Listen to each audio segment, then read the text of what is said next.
Pfeiffer. I'm the wild fish and hydropower manager for Idaho Rivers United. And I'll let Jack go ahead and introduce himself. Folks, yeah, a lot of people on here that met before, but Jack Hurty, I'm a policy director for the Idaho Outfitters and Guides Association.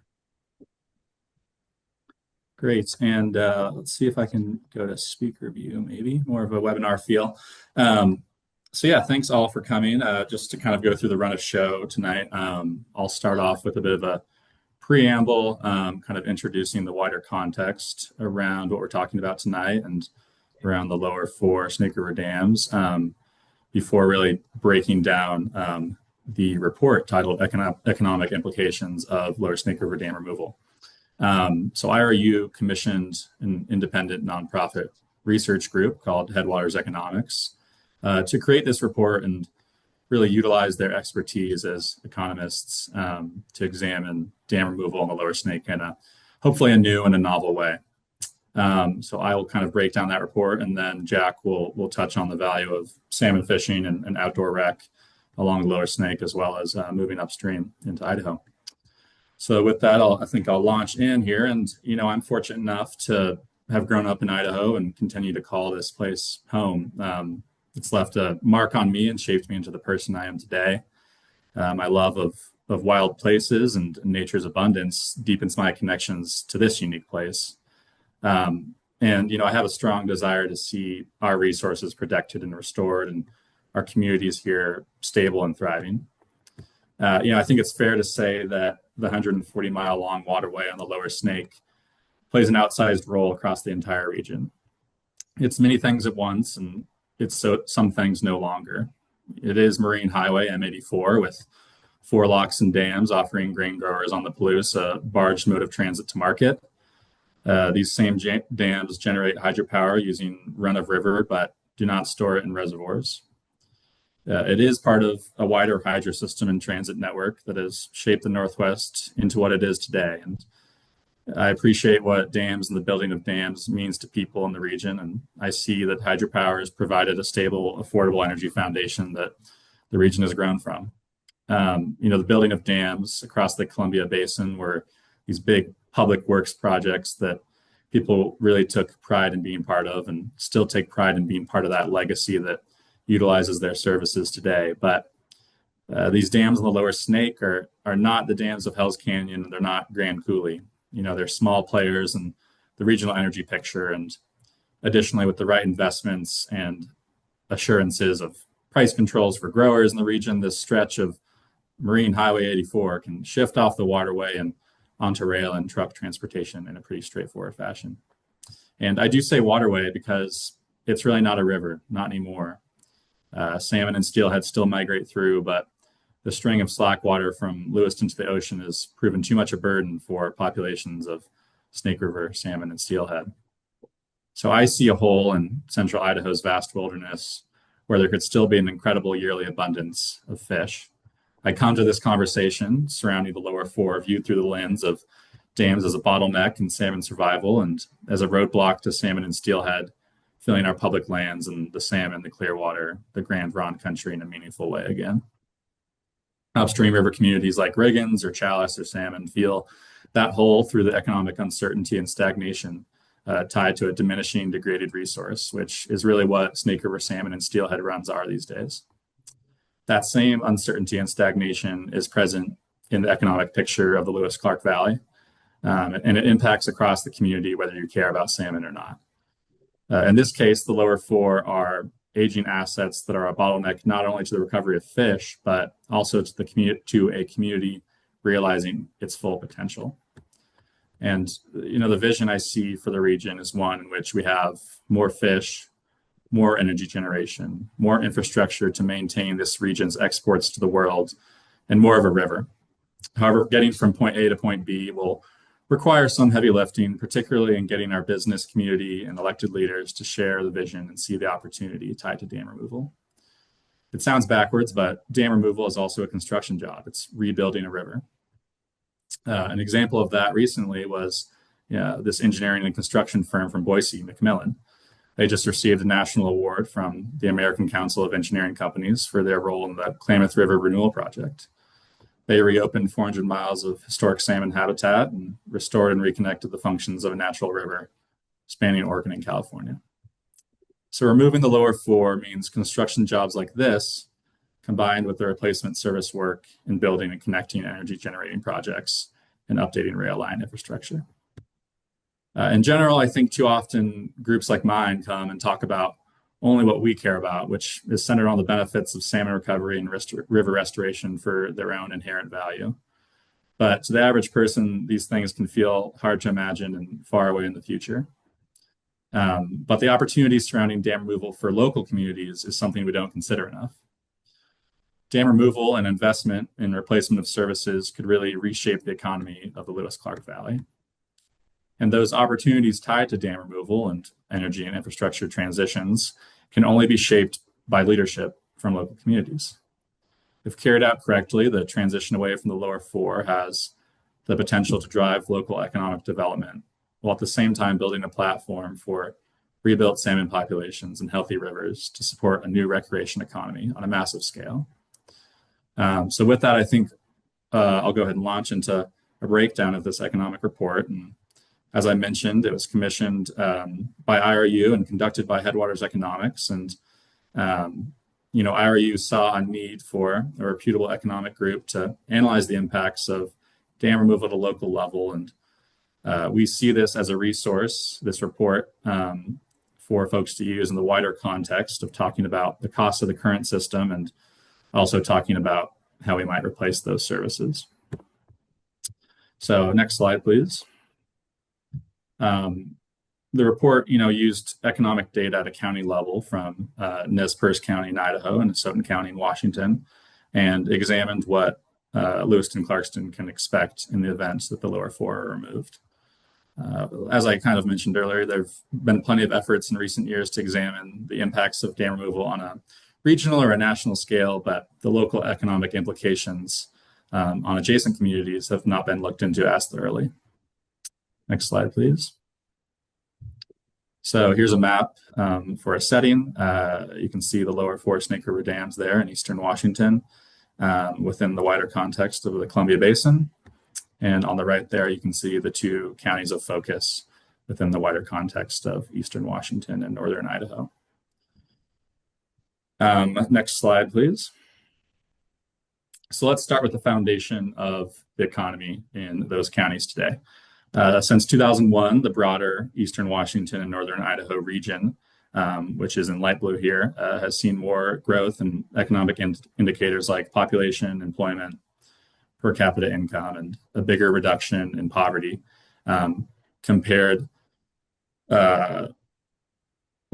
the wider region has seen a bigger growth in those economic indicators compared to the more local level of those counties. And the same is true of the state of Idaho. Next slide, please. Additionally, the Lewis-Clark Valley is aging rapidly, and you can see that metric there. 73% of the population growth over the last 15 or so years came from residents over 65. And it also attracts new residents at roughly half the rate of the broader region. So both these trends point towards long-term workforce challenges, regardless of if the dams are removed. Next slide, please. Further top employers in the area are unrelated to the dams and mainly come from sectors such as government, healthcare, manufacturing, or retail, as you can see here. Next slide. So the local sectors tied to the dams themselves, such as farming, utilities, transportation, or agricultural services, if you think in these broad economic buckets that these services are put into, have not significantly grown over the last 20 years, as you can see here. Of course, it's important to say that agriculture and transportation sectors are important in a broad sense for this part of the world, but what I think this graph points to best is that they aren't growing, and opportunities for investment related to these sectors aren't showing up prominently at a local level. Next slide. So this slide tells the same story broken into a pie chart, really highlighting that those services tied to the dams aren't driving the economy at a local level in Lewiston Clarkston. So while the building of the lower four is tied to how this community views its past, the dams are not drivers of the local economy today. Turning Lewiston Clarkston into a seaport at the tail end of a marine highway, superimposed onto a river, has not brought the sustained economic boom that some envisioned it would. Did the building of the lower fork create jobs and investment? Absolutely. But those jobs have long since dried up. It's time to look towards the next energy and infrastructure build out for the region. So with that in mind, what happens to Lewiston and Clarkston if those lower four dams are gone? Next slide. So what the economists at Headwaters did is conducted a case study where they statistically analyzed 24 dam removal projects around the country. And while many of these removals occurred on mothballed dams, and there isn't a perfect one-to-one comparison in terms of scope to the lower four, I think that the findings here are relevant to what the local community can expect. Once it's fully outlined how viable replacing the services these dams do provide is, their perceived utility to the region will lose credibility, particularly when you consider the significant ongoing public investment that maintains the dams and maintains the navigation corridor. Next slide. So that analysis case study really found no significant effects once dams are removed to these local communities on economic indicators like employment, population growth, or earnings per job. In fact, there were modest improvements in per capita income and higher non-labor income in these communities post-dam removal. And those two nuggets really make sense if you think about it, because once you remove the industrial infrastructure off of a river, then it suddenly returns to being a community amenity. Investment in recreation goes up, property values appreciate, and folks with portable income are attracted to the area's restored natural qualities and migrate in, injecting new wealth into the community. You can describe this phenomenon as the second paycheck, right? Which describes why folks migrate to where they do to live or stay where they do to live, relying on healthy natural resources as this somewhat unquantifiable benefit for appreciating the place where they call home. Next slide, please. So the results of this national analysis were then used to forecast the future economic conditions within Nez Perce and Asotin counties, or the Lewis-Clark Valley area, and in the event that the lower four are removed today, say in 2026. And it showed that, trends in economic growth in the region stay the same or grow slightly post-removal. So again, really no significant impact if in a vacuum, not talking about the replacement of services, the dams were removed. But of course, that replacement of services is an important part of the context. What the study doesn't account for is the impacts of legislation that would be needed to embark on this dam removal and restoration project. Idaho Republican Congressman Mike Simpson proposed a $34 billion investment in the region to build new infrastructure. That kind of investment would create jobs, jumpstart small businesses, and provide a massive boost to the regional economy in a myriad number of ways. The current hydro system on the lower Snake has very high taxpayer costs to maintain and to mitigate for its impacts on fish and to simply operate and maintain the system of locks and dams. The wider regional question that is now being asked and has been asked for several years now in real ways is, what would it take to move this infrastructure off of the river and replace it with something that costs less in the long run in terms of electricity, transportation, environment, community? The transition project itself, in terms of dam removal and replacement of services build out, will come with a price tag. But I think that's really where I'd like to connect the findings of this study to the wider picture. The price tag of a transition away from the lower four is actually a massive investment into the region and a massive opportunity at a community level. What the economics show from this study is that at a baseline, dam removal doesn't hurt adjacent communities. And the local businesses driven by the dams, or the local business driven by the dams, is minimal and not growing. So instead of having conversations rooted in fear around dam removal, with community stability increasingly proven to not be impacted, the question folks should ask is, what are the opportunities tied to this big public works construction project that is the removal of these four dams and placement of their services? Next slide, please. And Those opportunities can really be looked at along two tracks. The first being the deconstruction project and transition of services, long-term transition endowments for local governments, renewable energy projects that can generate local tax revenue or lease payments for landowners are some examples of how electricity generation can have local benefit while still maintaining regional energy security. Local voices and input will be essential to ensuring this energy transition is fair. A proactive approach from this community, Lewiston Clarkston, could ensure that that happens alongside the continuity of services related to grain transport or irrigation. An example of this would be solar projects that generate local tax dollars and could potentially co-locate on agricultural land, ensuring that land is productive and efficient while removing hydro dams that have monopolized a river system and taken away its inherent productivity. The lower four really are a dead-end investment with no room for growth. While the replacement of their services will cost money, it will cost less in the long run than a system that pits fish versus power generation and reliable transportation and has left local communities stagnant. The second track is the longer post-dam future of Lewiston Clarkston and communities upstream in Idaho, which I know Jack will touch on more in a moment. But instead of a dead-end static system, trading an industrial waterway for a river seen as a community amenity will generate business opportunities that grow as the river and fishery recover. The what would it take question to transition off the lower four is currently being answered in detail by state agencies in Washington. Once it becomes clear what investments are necessary to ensure the bottom line in terms of replacement of services, then communities can really begin to answer what are the opportunities for the future question. And the force that kickstarts this post-dam future comes from the boost to the regional economy from an investment package that accompanies dam removal. And that really brings me back to why this matters. If we restore a place to a healthy and functioning state, its natural resources will take care of us and support communities. We aren't paying to dredge the river of sediment every few years, and we aren't putting public money into aging dams that are mismatched in a region with less and less water to run through the turbines. And we aren't propping up failing fish stocks with mitigation dollars that continue to spiral out of control. Instead, we're adding value to our region and communities. We get out of these dead-end investments and rebuild infrastructure and energy generation in a way that complements the river and diversifies local economies. So with that, I'll go ahead and pass it off to Jack.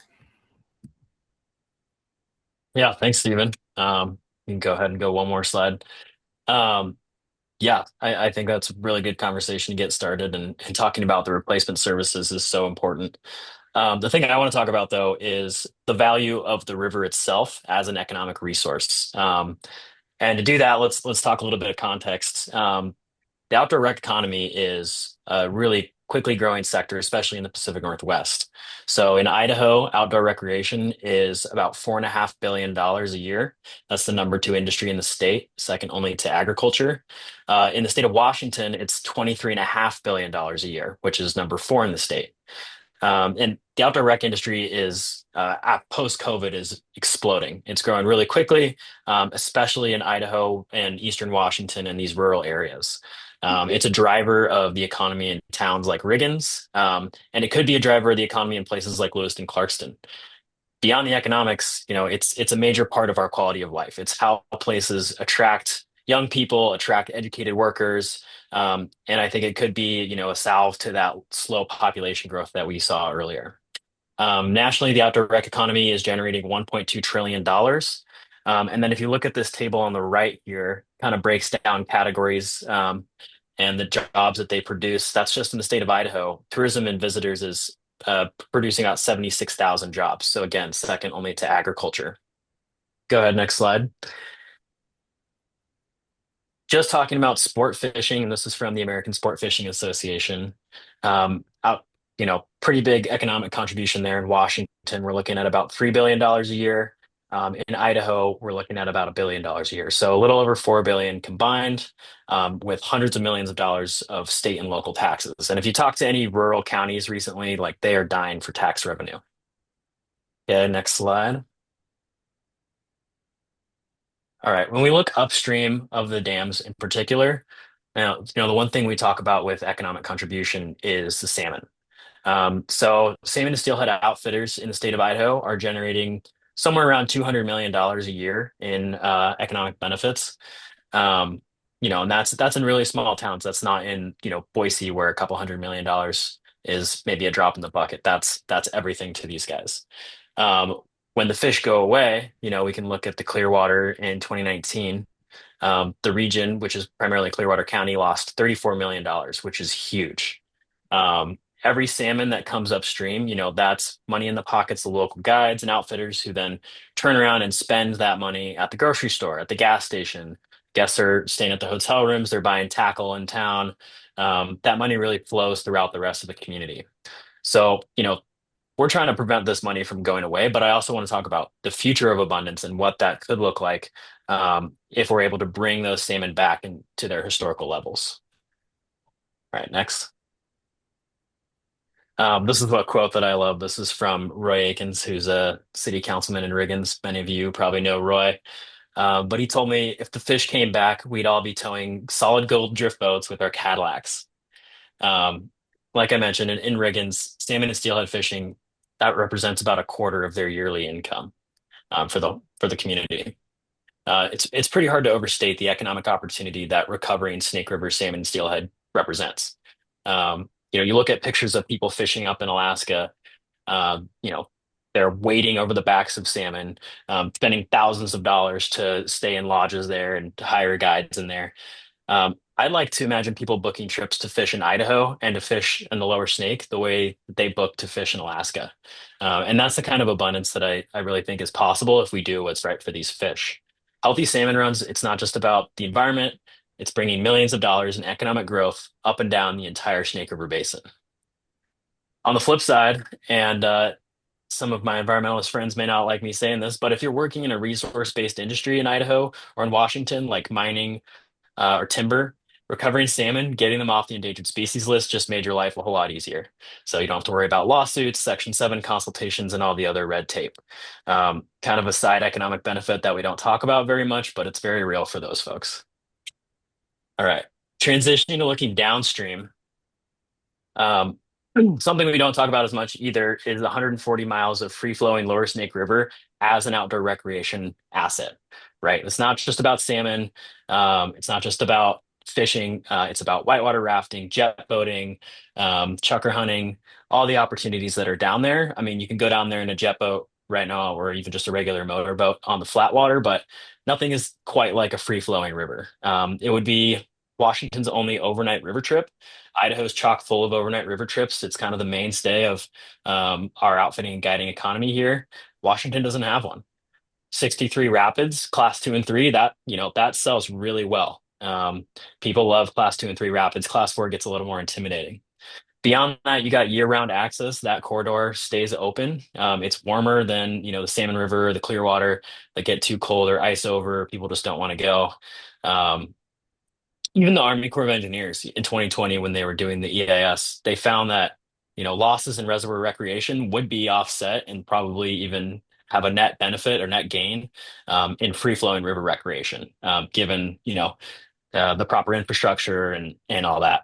When you look at the report from Headwaters and one of the previous slides, you can see outdoor rec isn't a huge part of the Lewis and Clark Valley's economy, despite the fact that this area is a really actually incredible jumping off point for Hell's Canyon, the salmon, the Clearwater, all the uplands around there, tons of public land.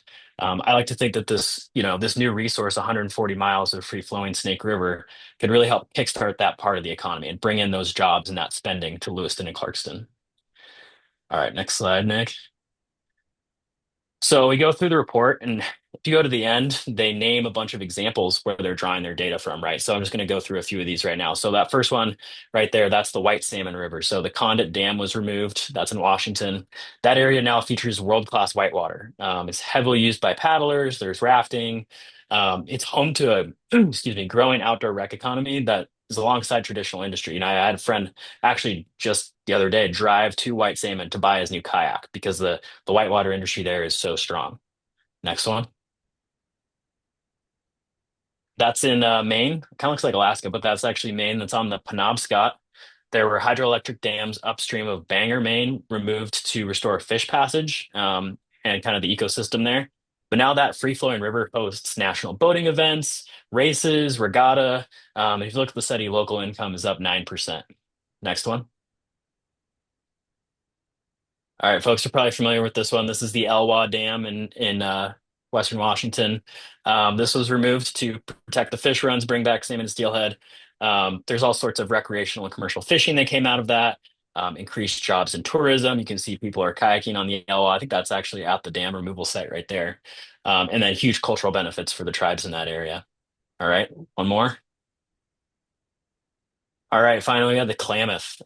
This is kind of the biggest and brightest example we have so far. As many of you know, those Klamath dams came out a couple years ago, and we're now seeing new and extremely marketable whitewater, as well as unexpectedly strong salmon returns. But there's a lot of outfitters that are now running the new Klamath, is what they call it. I was just looking at their website, claiming it's some of the best whitewater in the West now. And it's a really cool opportunity for them to be able to take people down that new stretch of whitewater that hadn't seen daylight, in decades. Um, so, I can imagine a lot of folks out there, especially in the Clark Valley, kind of looking at these photos and thinking to themselves, I love whitewater, I love fishing, I love jet boating, all those things, but those are luxuries, right? They're just for fun. We can't afford them right now. The reality is outdoor recreation, this industry is become a professionalized, organized industry that's putting money in people's pockets. It's creating jobs in rural communities. It's not just dirt bags living out of their trucks anymore. There's still plenty of those guys, but it's much bigger than that now, and it's really generating a lot of money. I wanted to talk about one quote from the report that I found, I think, especially relevant. And what they say is that local outcomes depend heavily on whether communities have the resources and time to plan for the transition. Best practices like planning early, capitalizing on local skills and infrastructure, making visible and equitable investments in local workforce, putting local residents first in planning can ensure that local concerns are addressed and local impacts are minimized. So, on the outdoor rec side, and I think in every sector, but specifically in the outdoor rec side, we should be planning for replacement already. We should be talking, with local members of the community about river access points. We should be talking about levee and waterfront restoration, water quality mitigation, even equipment replacement. I think Greg McReynolds actually mentioned like a prop to jet conversion program for people with outboard motors. Um, Failing to do so, we're not only perpetuating this stagnant status quo, but we're leaving money on the table. And we also have to bring those people into the conversation to get it to the next step. Um, because without the people that are out there, they know the river the best. They know what they need. We're not going to be able to create, not only we're not going to get this across the finish line, but if we do, it's not going to be adequate and equitable and just. All right, Stephen, I think it's back to you. Great. Thanks, Jack. That was awesome. So just to kind of put a bow on things, these are just a few very high level, metrics that describe the cost of the current system. And it's roughly 50 million a year, inclusive of mitigation dollars for fish. That's directly from the state of Washington's benefit replacement report in 2022 that we spend to maintain this lower Snake River corridor. And if you break those figures down, it changes annually in terms of how many barges are in the system, but it's about $55,000 per barge in a federal subsidy. Meanwhile, a lot of folks on this call know that figure that came out as well a few years ago. It's $24 billion spent on fish mitigation by Bonneville Power. And then just to reemphasize that point from the economic report that the Lewis Clark Valley is getting older. And so that's the status quo, and those conditions and those costs, every year continue unless we make a drastic change. And under a restored Snake River, with those investment and replacement services like ag infrastructure and renewable power and in local communities, it really positions the Lewis Clark Valley well. And it's also, as Jack touched on in a fantastic way, inherently positioned by its geography to be a hub for outdoor recreation, flipping that long-term trend in the age demographic and attracting younger residents and new business. And Jack touched as well on the amazing potential that salmon recovery drives, at a local level, but of course also at a much more significant regional level. So maintaining the status quo in this marine highway or our choice of a restored Snake River, 140 miles of a living, breathing river that can be an economic resource in so many different ways. So with that, I think we can go ahead and open it up to questions and hopefully a great discussion.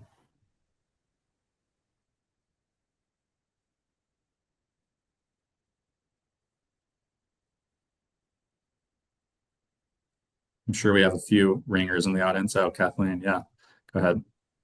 I'll always go first if I need to. Thank you guys for this presentation. It was really, really great. I'm putting on my opponent hat for a second here, and I'm just thinking, so a report like this is really deals with abstracts. It deals with like, numbers, and that's really helpful in a lot of ways. But um, all it takes from a political perspective is a couple of locals being very upset about losing jobs for, to deter a politician from, say, like supporting an investment package that would make this possible. So I'm wondering if and when you guys were going through this, did you dig into it all, for example, like how barging jobs might be replaced, like how those skills might be transferable to other sectors? Like, a report like this, I feel like treats jobs as, you lose them, you replace them, but not all are equal. And by the way, I'm very aware that that's not necessarily the scope of this study, but I wanted to posit that as, sort of a question for next steps. Yeah, I mean, I would say that the report, is pretty basic and high level, and I think its strengths in doing that is it's not prescriptive in terms of what it recommends for the community. Um, and I see it as a tool to use alongside, these studies in the wider scheme of replacement of services. But I think really what it's about is painting a picture of, like I said, a dead-end investment with the current status quo for the broader community, right? And of course, there's going to be specific examples, but I think painting it as a dead-end investment and then just getting folks, at a local level to begin to get excited when they ask, what if, and begin to see the potential that I think has been taboo so long for even any sort of imagining around. And just to, I think, follow on that a little bit, Kathleen, one of the report does kind of identify themes of like what communities did well, which is that quote I read about the local community being engaged in planning, making kind of visible and equitable like the investments, putting locals first. And it just really emphasizes the importance of the community's engagement with, any dam removal program in making sure it works for them. So, that's not like maybe a specific answer to barging jobs, but it's kind of a framework for how to move forward. Yeah, I did appreciate you guys mentioning that. I think maybe in a follow-up, it would be cool to talk more about how it's been done in other communities, and we can figure out like if any of that is applicable for future.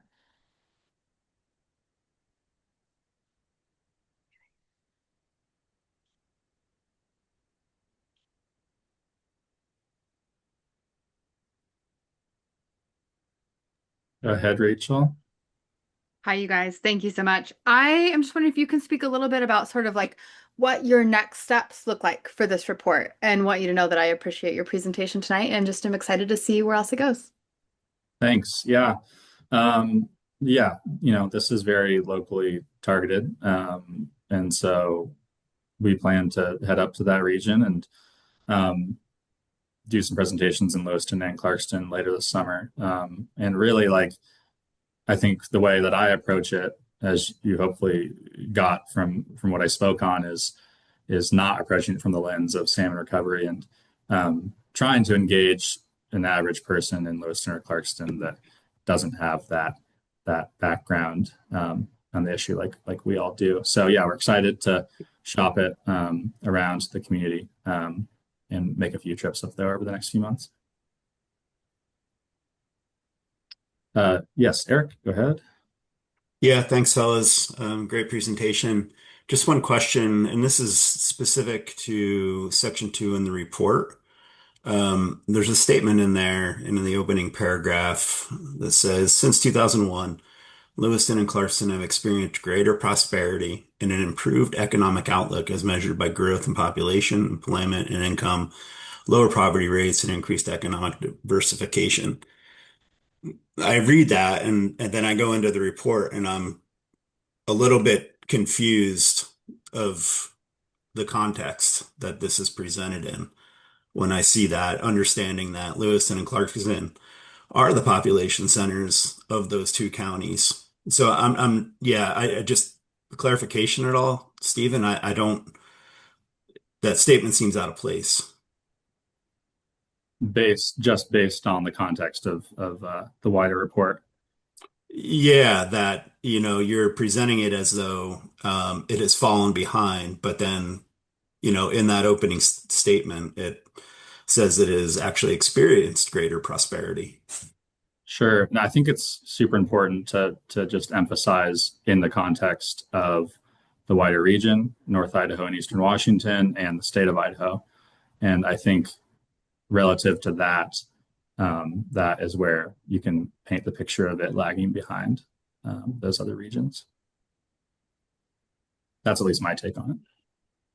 Stephen, this is Keith Fellowson. When you get a chance. Yeah. Yeah, go ahead, Keith.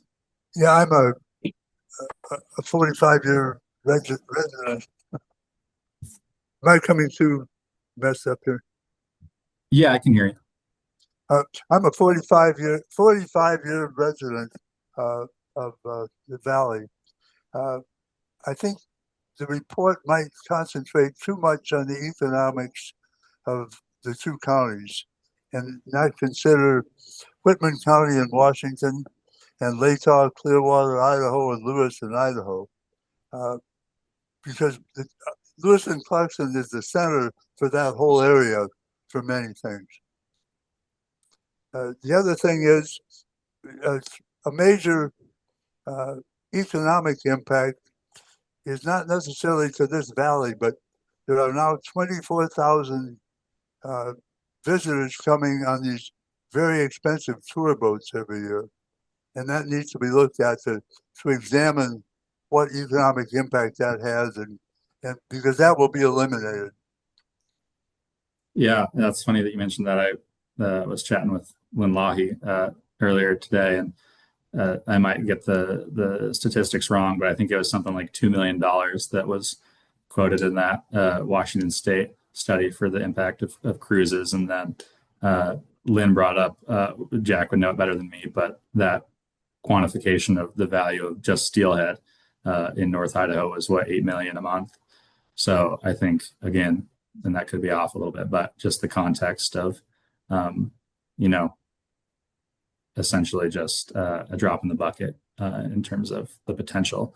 And then I think I've chatted with folks at the National Geographic cruises before, and they say the solution's pretty straightforward there. You just put them in a van. They still get their winery tour. They still get their jet boat tour up Hell's Canyon. And then they'd actually be spending money in the community instead of dining on the boat. But yeah, it's an industry that they like to talk about, but I think it's pretty overblown, at least from what I've seen.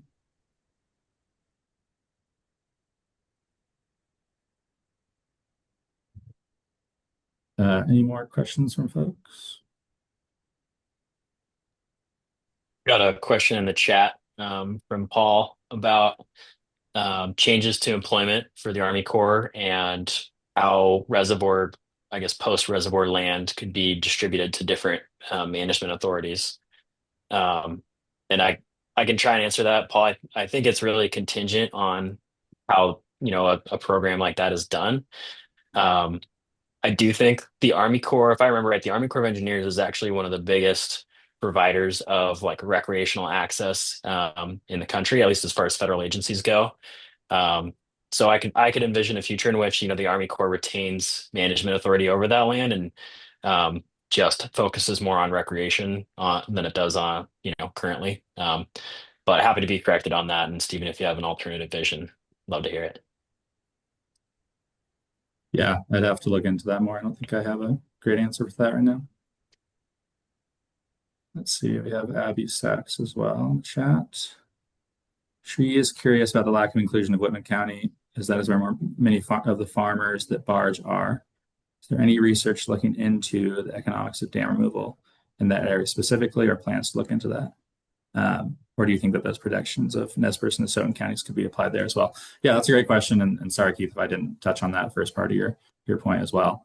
But that is great context. And I think just in the terms of this report, it was supposed to be, an example, a slice of the wider region, not a holistic picture of every community that relies on the lower Snake River.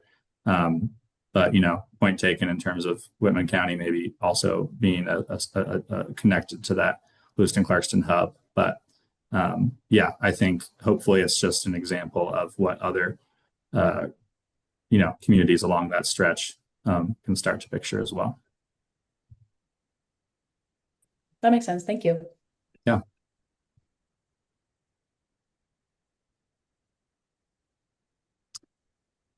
Great. Well, please, don't hesitate to follow up with either of us. And we really appreciate you all taking this in and definitely want to incorporate as much of your feedback and thoughts as possible. Looks like got another question in the chat from Amy Grondin. How long would it take for the economic benefits of a free-flowing Snake River to be shown in the river communities? Yeah, that's a great question, Amy. I think my only thought initially in addressing that is just that, river restoration isn't a binary switch that you flip, as we all well know. And I like to think of the benefits growing as the river and the fishery are restored. I think in the immediate, post 5-year picture that the economic report looked at, the finding of no significant impact, might not sound like much, but I think that is really important, at least at a local level, just to show that the dams aren't driving that economy. And, even in a vacuum without the context of the wider services replacement, that economy has other things going for it and could have so much more with, wider federal investment. I don't know, Jack, if you had any. Yeah, I guess just a couple things to add. There's kind of the short-term benefits of that, like infrastructure investment, right? Like you mentioned, construction jobs. If you're removing an earthen part of the dam, like that creates construction jobs for a short period of time, and then at some point you're done with that, and you're done with kind of the restoration or replacement projects on the side. So there's like that short-term bump, and then the longer term, I think, is like developing the outdoor rec economy, seeing those fish come back, which can happen very quickly, as we've seen on the Klamath. And then, yeah, so there's kind of, I guess, in my mind, there'd be like two stages of it, but yeah. Crawford, you got a follow up? Yeah, just a quick question, just for clarification. I didn't see it defined, but what is government jobs? I was really surprised to see government jobs being as high as it is, knowing the valley. Yeah, that's a good question, Eric. I'm not sure, but I could try to ask the economists and see if they have any more context to that. Yeah, it doesn't break it out specifically, Eric, but all of those titles, that's just how the U.S. Labor and Statistics splits things up. So, it depends on how it's classified. And same thing can also be somewhat applied to those cruise ships. Like if cruise ship money is spent in Lewiston and Clarkston, it is represented in those figures. It's just not labeled as, cruise ship revenue. It maybe is transported into transportation and lodging, but I don't know exactly, what, yeah, the labor and statistics, what they classify as government employment, or kind of where that differentiation comes from. Yeah, it's just a super high number. Well, the highest employer, and Mhm. I begin to scratch my head when I see that. So just curious. That's a good flag, though. We can follow up with them to try to see if they have any further breakdown of what that actually is. Stephen Keith again. Go ahead, Keith. Sorry, I was on mute. I don't know if this fits into the economic report itself particularly well, but there'll be a transition period between hatchery being funded by BPA or whomever, and the wild fish and the naturally reproducing fish being able to provide the increase in fishing opportunity. And that's liable to be quite a lag time. Yeah, I'm not sure, Jack, if you had a first stab at that or wanted to address it at all. Yeah, I mean, I think hatcheries are probably here for the foreseeable future, regardless. Um, but that's one of those things that I think we need to figure out collectively, what we, where we want to go with that. And also, it'll depend on the speed and rate of wild fish recovery. So,